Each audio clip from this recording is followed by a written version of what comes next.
तो सबसे पहले जोहार बच्चों। और आज हम फिर से आपके बीच में लेके आ गए एक नया टॉपिक, नहीं वही पुराना टॉपिक। तो उस पुराने टॉपिक का पहला नहीं, आज हम लोग तीसरा पार्ट देखेंगे। क्या देखेंगे? तीसरा पार्ट।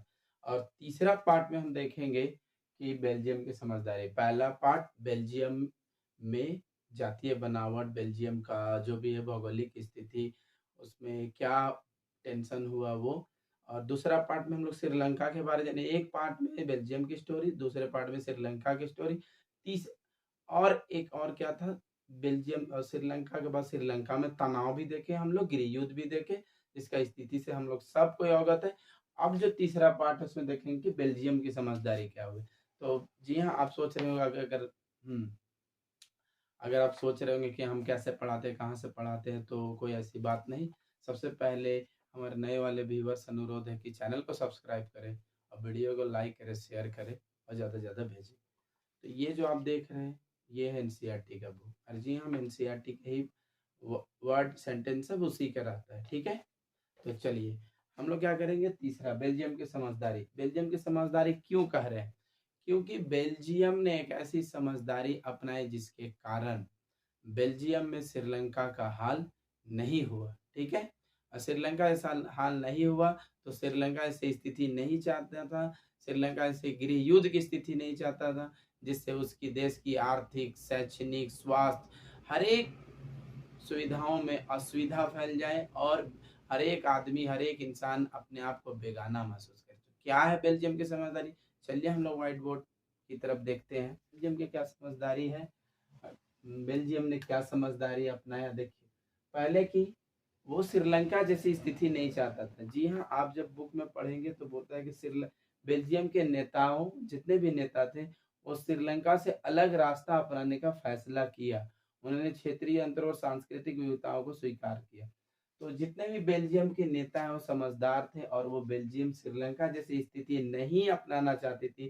श्रीलंका जैसी स्थिति, श्रीलंका जैसी भयावह डरावनी स्थिति, जिससे देश का क्या बोलते हैं, देश का सत्यानाश हुई स्थिति नहीं चाहती थी। तो क्या चाहती थी? तो आइए हम लोग देखते हैं। बेल्जियम अपने संविधान में संशोधन किया। क्या किया? संविधान संविधान में संशोधन। अगर आपको ये टॉपिक समझ में नहीं आ रहा है तो आप क्या करें, मेरा पिछला वीडियो का लिंक यहाँ दिया रहेगा डिस्क्रिप्शन में, पार्ट 1, अब उसको देख लेंगे, ठीक है। तो समझ जाएंगे कि बेल्जियम की समझदारी। तो संविधान में संशोधन करेंगे। तो संविधान क्या होता है? संविधान एक पुस्तक है, एक वैसी पुस्तक जिससे देश की राजनीतिक व्यवस्था, न्यायपालिका व्यवस्था, कार्यपालिका का हर एक वो कार्य जो उसी के माध्यम से किया जाता है, यानी देश की शक्तियों का बंटवारा जनता, नागरिक और शासन के बीच में, न्यायपालिका कार्य पर हर एक अंग के बीच में कैसे किया जाए, वो अगर वो दिशा निर्देश वो सूचित करता है, वो दिखाता है, इंडिकेट करता है, तो वो है संविधान की किताब, ठीक है। तो चलिए, हर देश की संविधान होती है। तो अपने संविधान में क्या किया? तो संशोधन। संशोधन का मतलब अमेंडमेंट, थोड़े बहुत बदलाव, थोड़े बहुत परिवर्तन, ठीक है। कुछ चीजें जोड़ना, कुछ चीजें हटाना, ये भी होता है। तो कब हुआ? तो बेल्जियम में संविधान में संशोधन 1970 से 1993 में 4 संशोधन हुए। तो 1970 से 1993 में कितने संशोधन हुए बच्चों? 4 संशोधन। तो संशोधन का उद्देश्य क्या था? इनके क्या कारण थे? यहाँ पे लाइट आ रहा होगा तो यहाँ लिखा हुआ है उद्देश्य। क्या? ठीक है, आधा था या तो उद्देश्य। तो क्या इसका उद्देश्य क्या था? कि देश में रहने वाले किसी भी आदमी को बेगानेपन का एहसास ना हो और सभी मिलजुल कर रह सके। कहने का मतलब, देश में रहने वाले किसी भी आदमी को बेगानेपन का एहसास ना हो और सभी मिलजुल, यानी बेल्जियम में जितने भी रहने वाले लोग थे, जैसे हम कहें तो फ्रेंच, डच, जर्मन, एफडीजी। क्या? एफडीजी, फोर्स डिस्प्लेसमेंट और ग्रेविटी, ठीक है। तो अगर आप क्या बोलते हैं कि फ्रेंच, डच एंड ग्रेविटी यानी जर्मन, तो इनको अपने ही देश बेल्जियम में, चाहे इनकी आबादी जितनी भी थी, अपने बेगानेपन का, पराया मेहमान जैसा एहसास ना हो। वो कभी ना सोचे कि वो बेल्जियम के नागरिक नहीं है, और वो कभी ना सोचे कि जिसकी संख्या अधिक है उसी में बेल्जियम का राज है, हमारा संख्या कम है तो हमारा राज नहीं है। यानी बहुसंख्यक श्रीलंका में जैसी स्थिति अपनाई गई कि सिर्फ बहुसंख्यक का देश और अल्पसंख्यकों को दबा के रखना, ये स्थिति खत्म। ठीक है, चलिए, तो ये आप समझ गए, मिलजुल कर रह सके इसीलिए संविधान में संशोधन किए गए। राइट, चलिए संशोधन के पहलू के बिंदु क्या है। तो देखिए मैं पूरा एनसीईआरटी का पेज उतार दिया हूँ, क्योंकि अगर मेरे तरफ से काटा जाता है तो आपको परेशानी हो सकती है। चलिए, कहा जाता है कि संविधान में इस बात का स्पष्ट प्रावधान है कि केंद्रीय सरकार में डच और फ्रेंच भाषी मंत्रियों की संख्या समान रहेगी। अब संविधान में एक ऐसा संशोधन किया गया, ऐसा बदलाव, जिसमें क्या कहा गया, स्पष्ट क्लियरली एक प्रावधान प्रपोजल रखा जाता है उधर कि केंद्र सरकार अगर सेंट्रल गवर्नमेंट जैसे कि हमारे देश में जो प्रधानमंत्री बनते हैं वो उनकी जितने भी कार्यपालिकाओं में अंग होते हैं, उनके जितने मंत्री होते हैं, उन सबको मिला के केंद्र सरकार कहते हैं। तो बेल्जियम के जो केंद्र सरकार है उसमें डच और फ्रेंच भाषी, यानी जो डच बोलता है और जो फ्रेंच बोलता है, उनकी मंत्रियों की संख्या समान रहेगी। यानी अगर 5 मंत्री डच के हैं तो 5 मंत्री फ्रेंच के होंगे। चलिए, विशेष कानून का बहुमत उसके पक्ष में हो। और क्योंकि अगर कोई विशेष कानून बनता है तो उसका बहुमत उसके पक्ष में हो। ऐसा नहीं है कि डच का 10 मंत्री है और फ्रेंच का 5 मंत्री है तो कोई भी कानून आराम से एक जो बहुसंख्यक आबादी वाला क्षेत्र हो जाएगा वो प्रभावित करेगा किसी भी कानून को बनने में, जिसका एक सबसे बड़ा उदाहरण है श्रीलंका। चलिए, अब बताइए, देखिए, जब दोनों समूह के सांसदों का बहुमत उसके पक्ष में हो, इस प्रकार किसी एक समुदाय के लोग एक तरफा फैसला नहीं कर सकते। यानी दोनों समुदाय का बहुमत बराबर होना चाहिए। यानी अगर कल के दिन बेल्जियम में कह दिया जाए कि आलू का रेट चाहे कितना भी महंगा क्यों ना हो, कितना देश में सभी नागरिकों को 10 रुपए केजी देंगे, तो ये एक पक्ष डच को भी और फ्रेंच को भी, कि अगर फ्रेंच का 5 आदमी मानता है तो डच के भी 5 ही आदमी को मानना होगा, मंत्रियों को, तब जाके इस बात पे राजी होंगे। ठीक है, कि अगर डच का 5 आदमी मानता है फ्रेंच के 1 आदमी, तो ऐसा कतई नहीं। Very good. चलिए, अब दूसरा, केंद्र सरकार की अनेक शक्तियां देश की 2 इलाकों की क्षेत्रीय सरकारों को सुपुर्द कर दी गई। यानी राज्य सरकार केंद्र सरकार के अधीन नहीं होगी।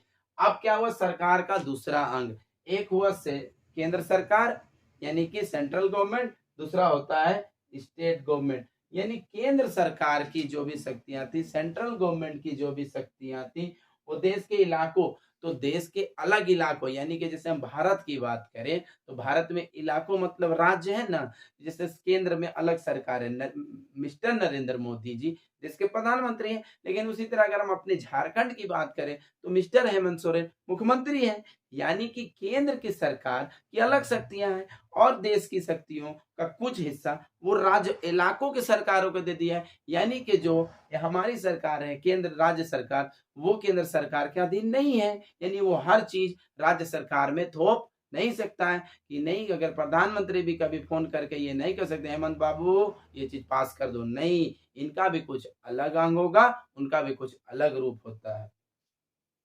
चलिए, तो बोले कि केंद्र शक्तियां, केंद्र सरकार के शक्तियों को कुछ बांटकर इलाकों के यानी राज्यों के सरकारों में दे दिया गया। यानी कि कह देता है कि राज्य सरकार केंद्र सरकार का अधीन नहीं है। यानी बेल्जियम की जो राज्य सरकार है वो केंद्र सरकार के इशारों पे नहीं चलेगी। संविधान में उनको अपनी सरकार चलाने का पूरी मौका मिलेगा। चलिए, अब समझ गए।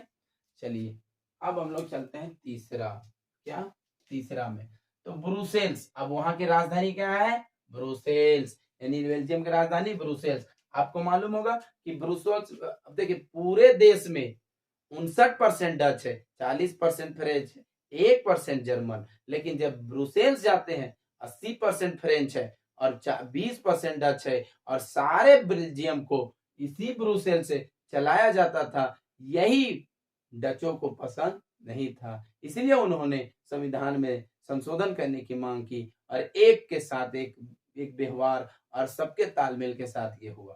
तो चलिए, ब्रुसेल्स में अलग सरकार, है और इसमें दोनों समुदायों का समान प्रतिनिधित्व फ्रेंच भाषी लोगों ने ब्रुसेल्स में समान प्रतिनिधित्व के इस प्रस्ताव को स्वीकार किया, क्योंकि डच भाषी लोगों ने केंद्र सरकार में बराबरी का प्रतिनिधित्व स्वीकार किया था। कहने का मतलब क्या है कि अगर आप ब्रुसेल्स देखिए, पूरे बेल्जियम में क्या बोला, डच बोला कि फ्रेंच बाबू आप भी सरकार में अपना बराबर का हक रखिए, हम भी अपना बराबर का हक रखते हैं। लेकिन दूसरा क्या बोला, दूसरा नियम ये हुआ कि केंद्र सरकार की शक्तियां राज्य सरकारों को दी जाएंगी और राज्य सरकार केंद्र सरकार के अंडर में नहीं रहेंगे। ठीक है। और तीसरा क्या कह रहा है कि जो ब्रुसेल्स की जो सरकार होगी, बेल्जियम के राजधानी की सरकार, चाहे उसमें 20% डच क्यों ना हो, वो भी बोल रहा है और फ्रेंच भी मान गए कि आप ब्रुसेल्स में भी आप 50-50 यानी आप भी यहाँ भी सरकार आप भी चला सकते हैं और हम भी चला सकते हैं, हम भी बराबर आप भी बराबर। यानी ब्रुसेल्स में फ्रेंच की शक्तियां अधिक होने के बावजूद भी वो क्या किया, कुर्बानी दिया, क्योंकि आप भी आइए, आप भी चलाएंगे बराबर, हम भी। यानी कि ब्रुसेल्स में हम आपका भी सरकार को मानेंगे और आप हमारा। ठीक है। क्यों? क्योंकि डच ने पहले ही कुर्बानी दी थी कि पूरे देश में आपको भी मौका दिया जाता है, इसलिए ब्रुसेल्स में फ्रेंच लोगों ने कहा कि डच को भी सरकार में बराबर का हिस्सेदारी दिया जाना चाहिए। चलिए चौथा पॉइंट, केंद्रीय और राज्य सरकारों के अलावा यहाँ एक तीसरे स्तर की सरकार भी काम करती है, यानी सामुदायिक सरकार। अब बेल्जियम में चौथा जो बोला कि अब तो केंद्र सरकार हो गया, राज्य सरकार हो गया, एक तरह से ब्रुसेल्स में भी सरकार हो गया। पहला क्या बोला कि चाहे आबादी किसी को भी हो, अगर पूरे बेल्जियम की सरकार बनाएंगे तो फ्रेंच को भी मौका, डच को जितना मौका मिलेगा उतना फ्रेंच को भी मौका मिलेगा। सॉरी, डच का जितना मंत्री होगा फ्रेंच का भी उतना ही मंत्री होगा। राइट। अब चलिए लास्ट और एक, ये क्या, एक राज्य सरकार होगी, दूसरा केंद्र सरकार, यानी केंद्र सरकार और राज्य सरकार। केंद्र सरकार की शक्तियां राज्य सरकार को दी जाएगी और केंद्र सरकार राज्य सरकारों पे अपना पावर नहीं दिखाएगा। चलिए और तीसरी बात, ठीक है, चौथी बात कि अब केंद्र सरकार, राज्य सरकार और तीसरी एक सरकार स्थानीय सरकार, जिसे हम लोग सामुदायिक सरकार कहते हैं, जिसे हम लोग ग्रामीण सरकार कहते हैं, जिसे हम लोग तीसरे स्तर की सरकार कहते हैं। तो हिंदुस्तान में भी, भारत में भी तीन स्तरीय सरकार है। एक है केंद्र सरकार, दूसरा राज्य सरकार, तीसरा स्थानीय सरकार। स्थानीय सरकार क्या होता है, जैसे कि हम लोग नगर पालिका की सरकार शहरों में चुना जाता है और गांव वाले इलाकों में स्थानीय सरकार चुनी जाती है। राइट। चलिए, तो तीसरा, अब इस सामुदायिक सरकार की जरूरत किसे होगी, तो जो सामुदायिक सरकार को वही चुनेगा, चाहे पूरे बेल्जियम में किसी भी क्षेत्र में, कोई भी इलाकों में जिस भाषा की संख्या, जिस भाषा के लोग बोलते हैं, चाहे जर्मन इलाका के लोग होंगे और जर्मन भाषा बोलते हैं तो उनका एक सरकार होगा, जैसे उनका एक मुखिया बनेगा। अगर कोई फ्रेंच बोलता है तो उनका एक मुखिया होगा, अगर डच बोलता है उनका एक मुखिया होगा। राइट, आप समझ गए होंगे। तो सामुदायिक सरकार के कार्य, अब इनका काम क्या होगा, तो संस्कृति, शिक्षा और भाषा जैसे मसलों पर फैसला। अब ये जो तीसरे स्तर की सरकार है, इनका क्या काम है, तो संस्कृति, शिक्षा और भाषा जैसी कामों को करने का अधिकार था। यानी कि बेल्जियम में जो संस्कृति है उसको बनाए रखना है, जो शिक्षा है उसको और तरक्की करना है, जो भाषा है, जो अपनी अपनी भाषा है, फ्रेंच वाले फ्रेंच को डेवलप करेंगे, जर्मन वाले जर्मन को डेवलप करेंगे और डच वाले डच को डेवलप करेंगे। ठीक है। तो ये था संविधान में संशोधन और बेल्जियम की समझदारी, जिसके कारण बेल्जियम श्रीलंका जैसा आगजनी का शिकार नहीं हुआ। श्रीलंका की बेवकूफियों ने श्रीलंका को तबाह कर दिया। जब आप किसी भी देश में लोकतांत्रिक व्यवस्था की सरकार बहाल करते हैं और वहां बहुसंख्यक की पावर को बढ़ा देते हैं और बहुसंख्यक जब डोमिनेट करता है, प्रभुत्व, अपना शक्ति, अपना ताकत दिखाने लगता है, तो वो देश की दिशा व दशा बदल जाती है। वो उस देश के हर एक चीज, चाहे वो आर्थिक नीति हो, राजनीतिक नीति हो, राजनीतिक नीति में कितना भी बढ़ावा हो जाए, लेकिन आर्थिक नीति, राजनीतिक नीति, शैक्षणिक नीति, स्वास्थ्य नीति, हर एक नीतियों में गिरावट आती है और उस देश की विकास दर बद से बदतर होने के हालात पे उतर जाते हैं, जिसका सीधा सीधे उदाहरण है श्रीलंका। और हम एक बेल्जियम की तारीफ करेंगे कि बेल्जियम एक ज्वाइंट फैमिली की जैसा सबको अपने एक परिवार में जो क्या बोलते हैं मिला के रखा, जिसके कारण क्या हुआ कि बेल्जियम श्रीलंका बनने से बच गया। तो आपको हमारा वीडियो कैसा लगा? जो हम आपके बीच में ऐसे ही नोट्स के तौर पे हम आपको पूरा देखिए, आप चाहें तो आप इसे क्लिक भी कर सकते हैं।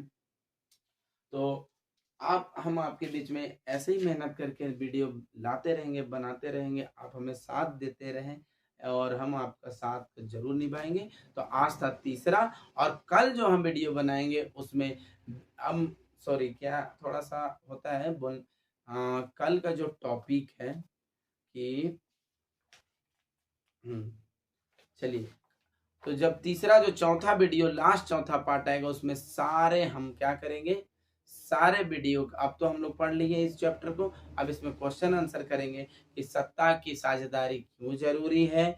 दूसरा खलील की उलझन, इसको भी पढ़ ही लेंगे। चौथा सत्ता के साझेदारी के रूप, तो देखिए सत्ता की साझेदारी क्यों जरूरी है, खलील की उलझन, सत्ता के साझेदारी के रूप, इन तीनों पॉइंट को हम पढ़ेंगे और इस चैप्टर को अगले भाग में हम समाप्त करेंगे और हमारा नेक्स्ट चैप्टर संवाद में हम शुरू करेंगे। तो आज के बाद दूसरे वीडियो में उम्मीद करते हैं हम आपको हमारा मेहनत अच्छा लगा होगा और हम आपके बीच ऐसे ही वीडियो लाते रहेंगे, बनाते रहेंगे। तो आप हमें दीजिए आज के लिए क्या बोलते हैं उसको, हम कोई इजाज़त नहीं लेंगे, हम आते रहेंगे, जाते रहेंगे। चलिए बच्चों, जय हिंद, जय झारखंड।